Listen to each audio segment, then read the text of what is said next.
But film ಇಷ್ಟ ಆಗಿಲ್ಲ. Film ಸಿಕ್ಕಾಬಿಟ್ಟೆ ತುಂಬ ಬೋರ್ ಕೊಡುತ್ತೆ. ಮೂವಿ ಚೆನ್ನಾಗಿದೆ, ಒಂದ್ಸರಿ ನೋಡಿದ್ರೆ ಯಾರಿಗೂ ಅರ್ಥ ಆಗಲ್ಲ. ಮೂವಿ ಮಾತ್ರ ಬೆಂಕಿ ಐತಾನ. ಸ್ಕ್ರೀನ್ ಪ್ಲೇ ತುಂಬ ಚೆನ್ನಾಗಿದೆ.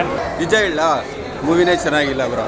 ಒಬ್ಬ ಲವರ್ ಬಾಯಿಂದ ಮಾಸ್ ಹೀರೋ ಉಟ್ಕೊಂಡ್ರು ಸ್ಯಾಂಡಲ್ವುಡ್ಗೆ ಅಂತ ಹೇಳ್ಬೋದು. ಅಣ್ಣ ಓಮ್ ಸಿನಿಮಾದಲ್ಲಿ ಶಿವಣ್ಣ ನೋಡ್ದಂಗೆ ಆಯ್ತು ಸರ್ ಫಿಲಮ್ ಸಕ್ಕತ್ತಾಗಿದೆ, ಕಾನ್ಸೆಪ್ಟ್ ಚೆನ್ನಾಗಿದೆ, ಸೂಪರ್ ಆಗಿದೆ. ಏನು ಇಷ್ಟ ಆಯಿತು? ಲಾಸ್ಟ್ ಫೈಟ್ ಸೀನ್ ಮಾತ್ರ ಅದ್ಭುತವಾಗಿದೆ.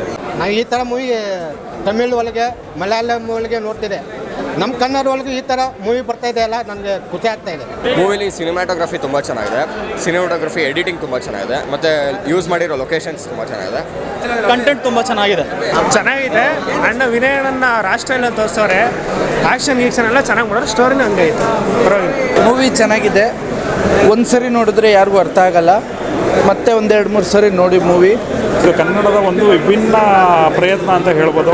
ಸ್ಕ್ರೀನ್ ಪ್ಲೇ ತುಂಬ ಚೆನ್ನಾಗಿದೆ, ಸ್ಟ್ರೈಟಾಗಿ ಕತೆ ಹೇಳಿ